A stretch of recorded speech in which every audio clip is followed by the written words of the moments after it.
सदा सस्वरूपं चिदानन्दकन्दं जगत्सम्भवस्थानसंहारहेतुं स्वभक्तेच्छया मानुषं दर्शयन्तं नमामीश्वरं सद्गुरुं साईनाथं भवद्वान्तविद्वं समार्तण्डमीड्यं मनोवागतीतं मुनिर्ध्यानगम्यं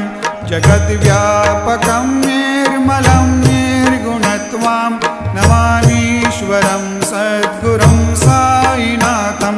भवाम्भोधिमग्नार्दितानां जनानां स्वपादाश्रितानां स्वभक्तानां